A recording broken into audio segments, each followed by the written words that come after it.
O cheiro do sal grosso misturado ao diesel queimado impregnava cada tábua do convés do Santa Helena. As ondas batiam contra o casco de ferro com aquele barulho surdo e constante que todo pescador conhece.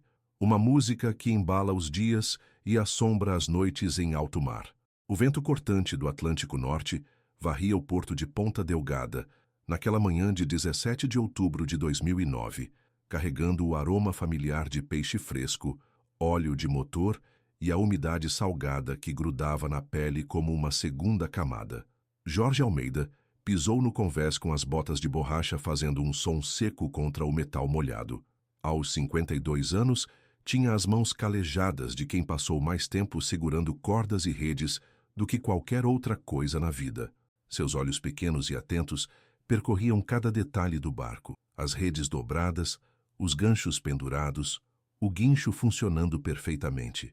28 anos navegando por essas águas lhe ensinaram que a preparação era a diferença entre voltar para casa ou virar estatística.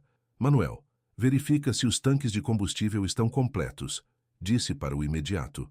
Um homem magro de 45 anos que conhecia cada parafuso do Santa Helena. Manuel Ferreira tinha começado como aprendiz naquele mesmo barco 15 anos antes, e agora era a mão direita de Jorge em todas as expedições. Seus movimentos eram precisos, econômicos, como de alguém que aprendeu a não desperdiçar energia em alto mar. Os outros 4 tripulantes terminavam de carregar os suprimentos.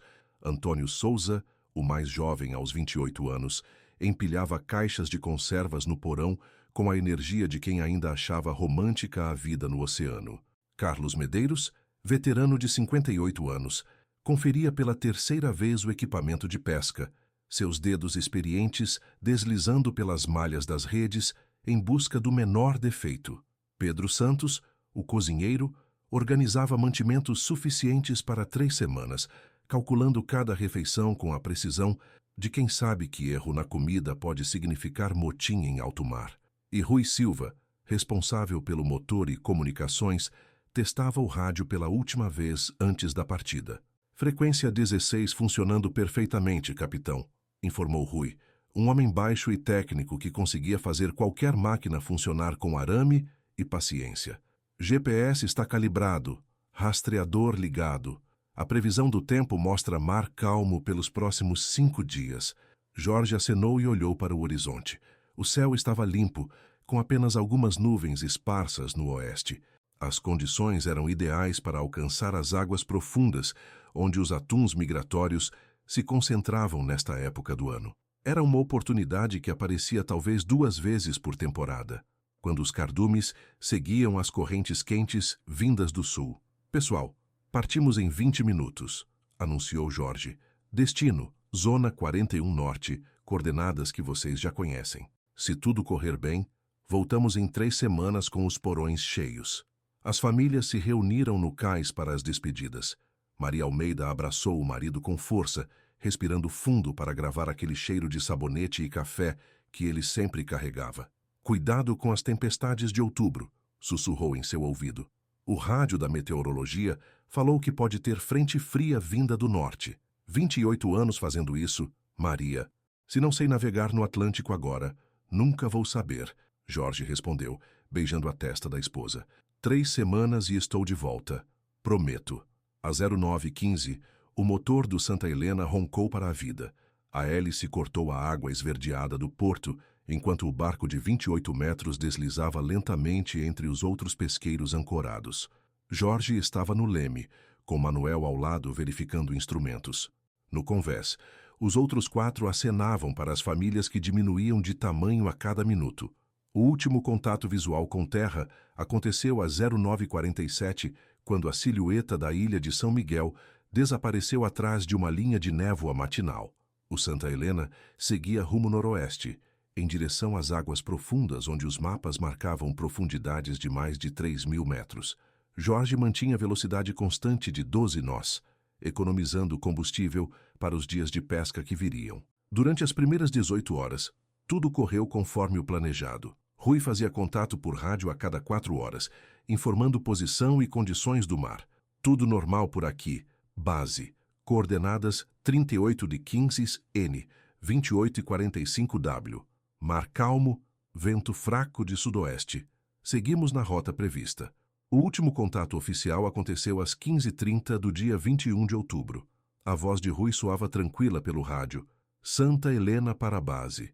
Tudo certo. Avistamos Cardume Grande, cerca de 40 milhas ao norte.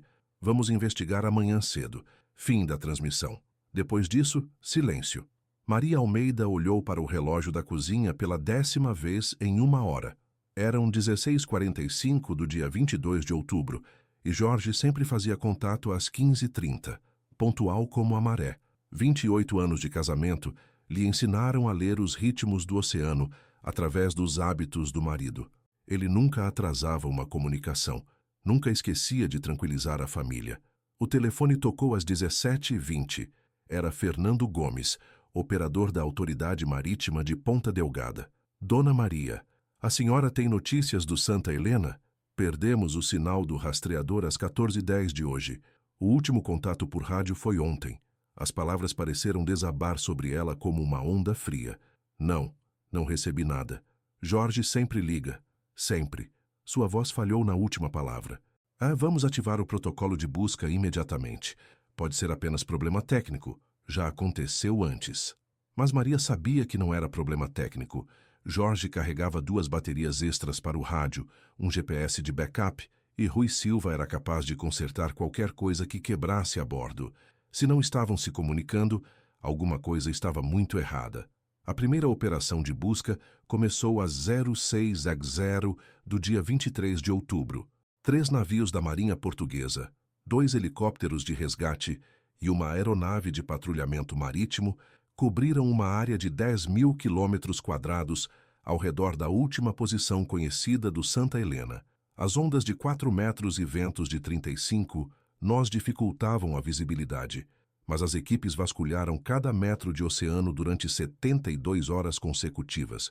Não encontramos destroços, manchas de óleo, coletes salva-vidas, nada que indique naufrágio, relatou o comandante Paulo Ribeiro, responsável pela operação. É como se o barco tivesse simplesmente desaparecido. Na comunidade pesqueira de Ponta Delgada, a notícia se espalhou como fogo em palha seca. As famílias dos 6 tripulantes se reuniram na casa de Maria Almeida, transformando a sala em central improvisada de comunicações. Telefones tocavam constantemente, jornalistas, autoridades, pescadores oferecendo ajuda, médiuns prometendo revelações místicas. Meu Antônio sabia nadar desde os 5 anos, repetia Conceição Souza, mãe do tripulante mais jovem. Se houve naufrágio, ele teria encontrado uma forma de sobreviver. Ele não desiste fácil. Esperança Medeiros, esposa de Carlos, passava horas estudando mapas marítimos espalhados sobre a mesa da cozinha. Aqui, olhem esta corrente, dizia, apontando para linhas azuis no papel. Se houve acidente, os destroços teriam sido levados para sudoeste. Não estão procurando no lugar certo. As buscas se estenderam por 2 semanas. Equipes de mergulho exploraram elevações subaquáticas onde destroços poderiam ter se enroscado. Pescadores da região alteraram suas rotas para vasculhar áreas remotas. Aviões comerciais foram instruídos a reportar qualquer avistamento suspeito durante voos sobre o Atlântico Norte. Nada. O oficial Fernando Gomes visitava as famílias diariamente, sempre com o mesmo relatório desanimador. Expandimos a área de busca para 25.000 km². Contactamos navios mercantes que passaram pela região. Verificamos correntes marítimas, padrões climáticos, rotas de migração de baleias que poderiam ter causado colisão. E se eles estiverem em alguma ilha? Perguntou Teresa Ferreira, esposa de Manuel. Existem ilhéus desabitados por toda parte. Talvez o motor tenha quebrado e eles derivaram até encalhar em algum lugar. Checamos todas as formações rochosas num raio de 200 milhas náuticas. Satélites não detectaram sinais de fumaça ou espelhos. Se estão em terra, não estão sinalizando. Depois de 15 dias, a operação oficial foi encerrada. As autoridades marítimas classificaram o caso como desaparecimento em alto mar com causa indeterminada e os 6 homens foram dados como mortos presumidos. Os seguros de vida começaram a ser processados. Advogados apareceram com papéis para assinatura, Maria recusou assinar qualquer documento. Não vou enterrar meu marido enquanto não houver corpo, disse firmemente. Jorge está vivo em algum lugar. Posso sentir. As outras famílias se dividiram. Algumas aceitaram a versão oficial e tentaram seguir em frente.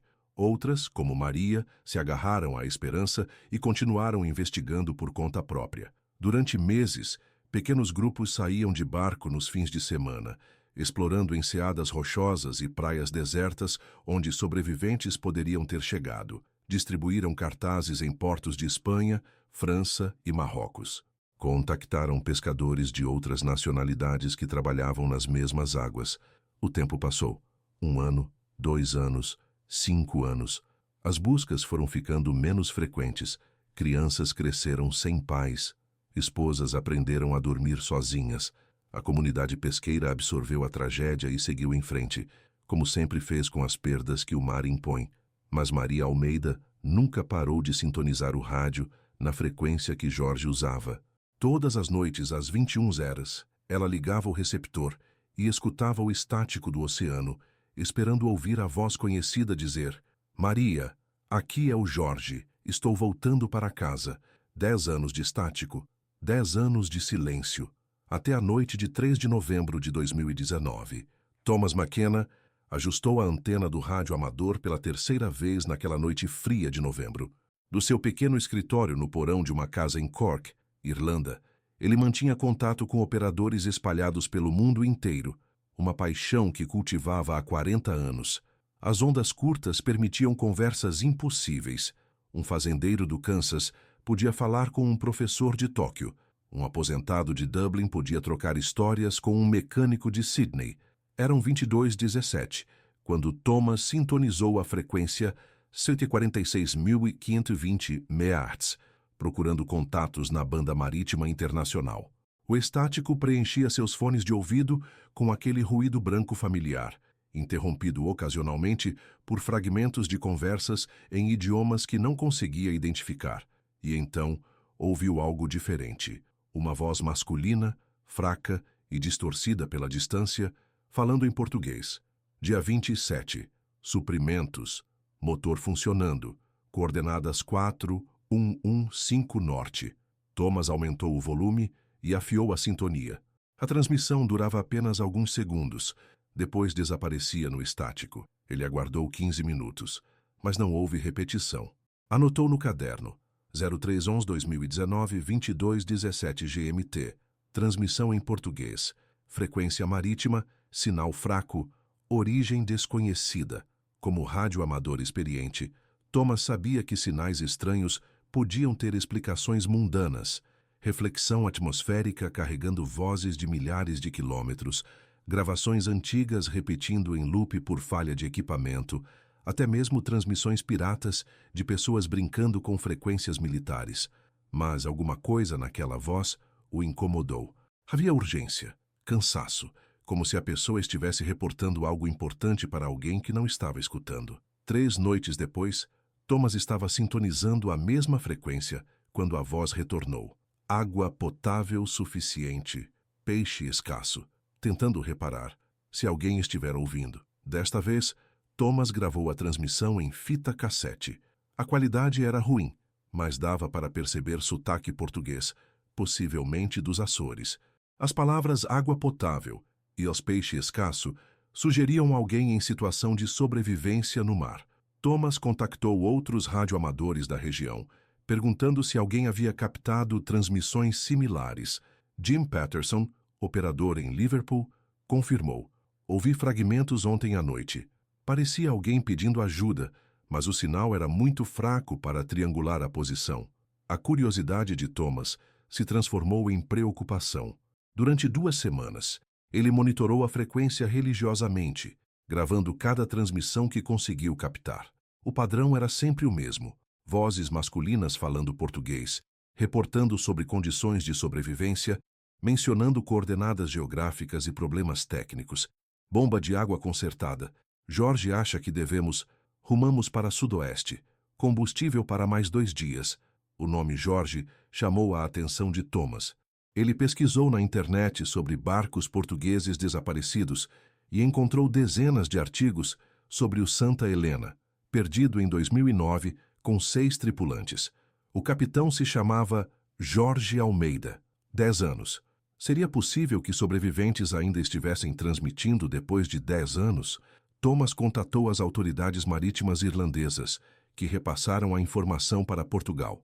O caso chegou às mãos de Fernando Gomes, o mesmo oficial que coordenou as buscas originais em 2009.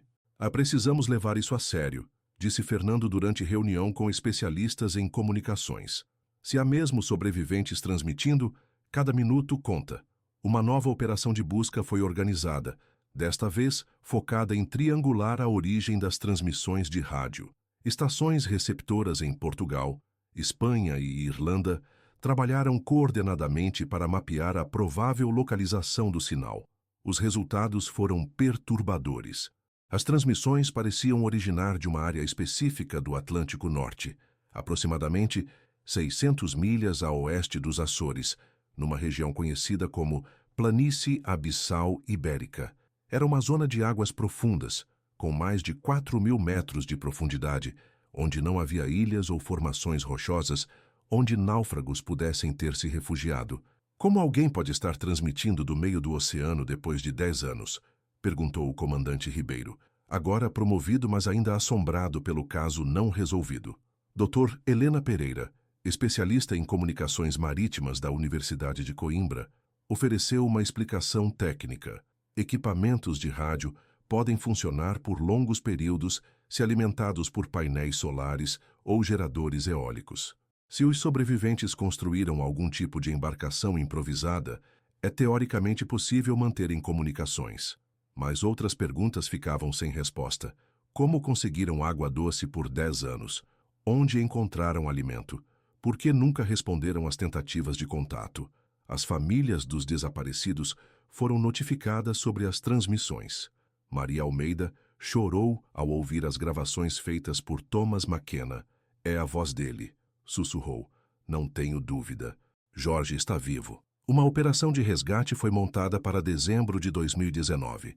2 navios da Marinha Portuguesa, equipados com sonar de última geração e submarinos não tripulados, partiram para a área onde as transmissões estavam sendo detectadas.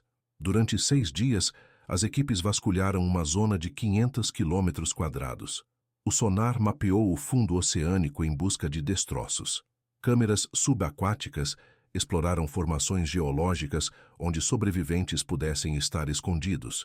Na manhã do 7º dia, o submarino ROV-7 fez uma descoberta a 3.847 metros de profundidade. Encravado numa fenda rochosa no fundo do oceano, parcialmente enterrado por sedimentos de 10 anos, estava o casco do Santa Helena. O barco jazia de lado, com o convés voltado para o fundo e a cabine de comando esmagada pela pressão da água. Não havia sinais de vida. Não havia como haver sinais de vida a quase 4.000 metros de profundidade.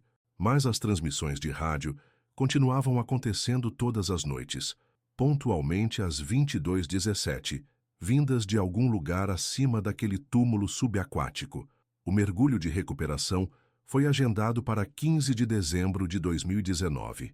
Uma operação complexa que exigiu equipamentos especiais para trabalhar a profundidades, onde a pressão da água esmagaria um ser humano instantaneamente. O submarino robótico ROV-12, controlado remotamente do navio de pesquisa Almirante Gago Coutinho, desceu lentamente através de camadas escuras do oceano até alcançar os destroços do Santa Helena. As imagens transmitidas para a superfície revelaram uma cena desoladora. O barco de pesca havia se partido ao meio durante o impacto com o fundo oceânico. A cabine de comando estava completamente implodida. Redes e equipamentos se espalhavam num raio de 50 metros, cobertos por sedimentos e crustáceos, que faziam daqueles destroços sua casa há uma década. Buscamos especificamente por equipamentos de comunicação, explicou o Dr. Miguel Santos, coordenador técnico da operação. Qualquer coisa que possa explicar as transmissões que ainda estamos recebendo. O braço mecânico do ROV removia cuidadosamente destroços e lama acumulada. Pratos quebrados, ferramentas enferrujadas, pedaços de roupas que se desfaziam ao menor toque.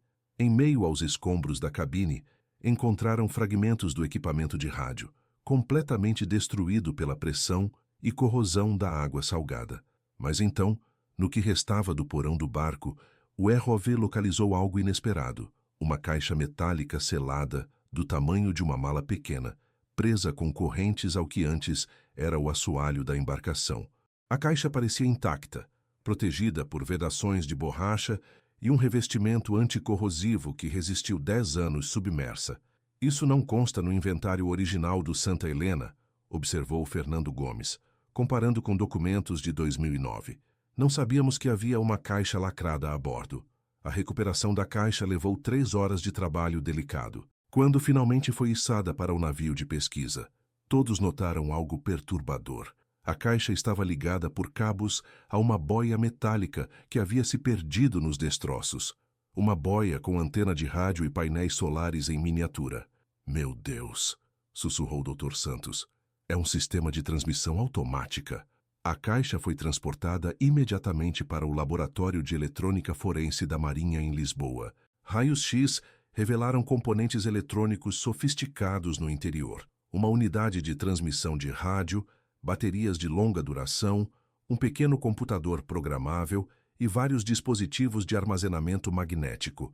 Quando finalmente conseguiram abrir a caixa sem danificar o conteúdo, encontraram algo que mudaria para sempre a compreensão do que aconteceu ao Santa Helena. Dentro havia dezenas de fitas cassete, etiquetadas com datas que começavam em 22 de outubro de 2009, um dia após a última comunicação oficial do barco. As fitas continham gravações da voz de Jorge Almeida, reportando dia por dia os eventos finais da viagem. A primeira fita foi reproduzida na presença das famílias dos desaparecidos. A voz de Jorge, clara e reconhecível, ecoou pela sala. 22 de outubro, 08h30. Aqui é Jorge Almeida, capitão do Santa Helena. Estou gravando isto porque as coisas não estão indo bem. Tivemos problemas com o motor durante a madrugada. Manuel descobriu que alguém sabotou o sistema de combustível. Não foi acidente. Maria Almeida apertou a mão da filha. Após 10 anos, finalmente ouviriam a verdade sobre o que aconteceu. Rui encontrou sinais de que mexeram no tanque de combustível antes de partirmos. Misturaram água com óleo diesel. O motor começou a falhar quando chegamos na área de pesca. Tentamos voltar para os Açores, mas não conseguimos manter potência suficiente.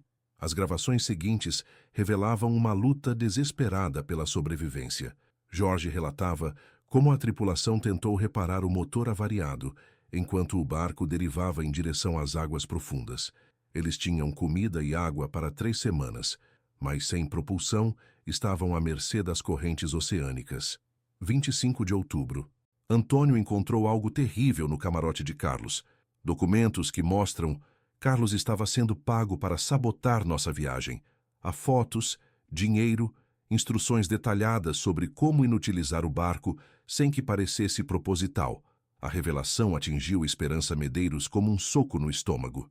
Seu marido, Carlos, veterano respeitado da comunidade pesqueira, era o responsável pela tragédia.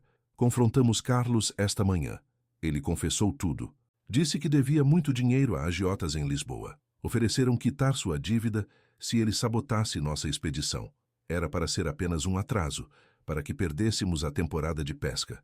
Ele não imaginava que ficaríamos à deriva em alto mar. As fitas seguintes documentavam o deterioramento da situação. A água potável estava acabando. Os sistemas elétricos falhavam um por um. Carlos, consumido pela culpa, havia tentado se jogar ao mar durante a madrugada do dia 28, mas foi impedido pelos companheiros. 30 de outubro. Avistamos uma tempestade se aproximando do nordeste. Ondas de mais de 10 metros. O barco não vai resistir. Manuel e eu decidimos montar este sistema de transmissão automática. Se não sobrevivermos, pelo menos nossas famílias saberão a verdade. A última gravação pessoal de Jorge era de 31 de outubro de 2009. A tempestade chegou. O barco está se partindo. Cada onda que bate parece que vai ser a última. Programei o transmissor para enviar nossas mensagens automaticamente. Se alguém encontrar isto um dia, digam para Maria que eu pensei nela até o último momento. E digam que Carlos Medeiros não era má pessoa. Ele apenas Fez uma escolha errada, que custou a vida de 6 homens. O sistema de transmissão automática havia sido programado para reproduzir as gravações em intervalos regulares, alimentado por energia solar captada através da boia na superfície. Durante 10 anos, aquela caixa no fundo do oceano transmitiu fielmente as últimas palavras dos 6 pescadores, esperando que alguém as escutasse. As investigações subsequentes confirmaram todos os detalhes revelados nas gravações. Carlos Medeiros realmente devia 40 mil euros a agiotas de Lisboa. Transferências bancárias suspeitas foram descobertas em sua conta uma semana antes da viagem. O proprietário do Santa Helena admitiu ter recebido ofertas para atrasar certas expedições de pesca, mas nunca imaginou que alguém aceitaria. Esperança Medeiros nunca se recuperou da revelação. Vivi 10 anos chorando a morte de um herói, disse em entrevista meses depois. Descobrir que ele era responsável pela tragédia, como se tivesse perdido meu marido 2 vezes. Maria Almeida, curiosamente, encontrou paz na verdade. Agora sei que Jorge lutou até o fim, disse. Ele não desistiu, não abandonou os homens sob seu comando.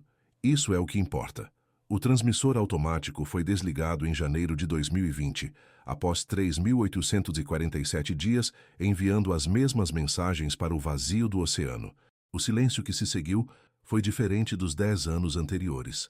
Não era mais a ausência de resposta, mas o fim de uma conversa que finalmente havia encontrado quem a escutasse. O caso do Santa Helena se tornou estudo obrigatório em academias navais, não apenas pela tragédia em si, mas pela determinação de Jorge Almeida em garantir que a verdade fosse preservada. Mesmo enfrentando a morte certa, ele encontrou uma forma de fazer sua voz atravessar uma década de oceano e chegar até as pessoas que mais amava. Às vezes, nas noites claras de Ponta Delgada, quando o vento sopra forte do Atlântico Norte, os pescadores mais velhos juram que ainda podem ouvir o eco daquela transmissão, não mais como uma súplica sem resposta, mas como um lembrete de que algumas vozes são poderosas demais para serem silenciadas pelo mar.